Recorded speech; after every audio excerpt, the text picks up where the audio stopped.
It's a condition, part of a syndrome of conditions, really, that affects all sorts of muscles. It affects nervous part of your body, central nervous system. So it's quite complex. And they do say that, no two people have the same pattern of symptoms with Parkinson's. So it's quite difficult to explain. The things that people know about mostly are the motor symptoms, which includes the classic tremor, the shaking that people know Parkinson's for, but also difficulty with walking and difficulty with manipulating things. Some people have difficulty with eating, not just their physical manipulation of the knife and fork and things, but swallowing, because any muscle anywhere in your body can be Yeah. affected. It takes me longer to do things. I can't chop up vegetables the same way that I used to. So cooking has become more of a challenge, and sometimes I don't do it anymore. In fact, I've done more since we've been shut in for this coronavirus thing than I've done in a long time, and been getting on fine with it, to be honest. But everything takes longer, and I suppose that's the biggest change, is that everything takes longer. So talk about getting dressed and things like that. How long it takes. The thing that used to take you 10 minutes to go and get dressed, have a shower, and get out of the house, it's now three-quarters of an hour to an hour, as it were, and probably worse for people who are more further down the line. It's changed my life, because I think I don't do the things that are difficult.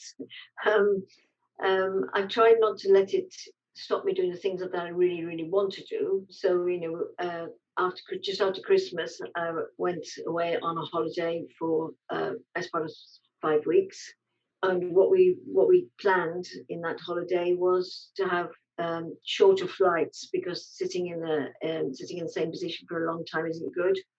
So we had shorter flights and longer stays, and so things have changed. But I think what I've tried to do, rather than not do things, is to adapt the way I do things. If I really want to do something, I'll find a way of doing it. I remember back to when I was first diagnosed, and it was such a shock to me. I sort of talked to people. I talked to a friend who's quite a good friend, somebody I know who's bright and intelligent, and sort of said, "Well, she said, it's only just a matter of taking a couple of pills, isn't it?" Displayed a huge amount of ignorance of it, as it were. Whereas I would have thought she might be a sort of person who might have known a bit more about it. Not that I knew much about it before I was diagnosed. So yeah, I think people don't understand things like being slow with getting your money out of your purse or your credit card out and that sort of thing. And you get people behind you under normal circumstances. You get people behind you in a queue in the supermarket going, looking at their watch and thinking how long you're going to take and that sort of thing. People don't realise how what it is that's affecting you, and they might then start treating you like some kind of idiot because you're going a bit slowly, as it were, which doesn't help. There could be more awareness to understand how much of an impact it has on life.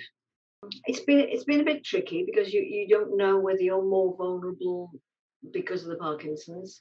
And right at the very beginning, Parkinson's and neurological conditions generally weren't on the list of things that where they said people with diabetes, people with heart conditions, people with asthma, all those sort of things. And then suddenly they added in Parkinson's. They didn't add in the rest of the neurological conditions, but they added in Parkinson's. So that was a bit concerning for a bit. But all the Parkinson's organisations around the world are all doing their best to provide information, the most up-to-date information they can find on the relationship between coronavirus and Parkinson's, and how it's affecting people with Parkinson's. Yeah, and to be fair, any illness, even a mild cold, has an impact on symptoms, makes everything worse. So, if you then got to battle against worse Parkinson's symptoms as well as a virus, is potentially going to make things harder. But there's not much you can do about that. So, other than obey the rules, stay home, save lives, and all,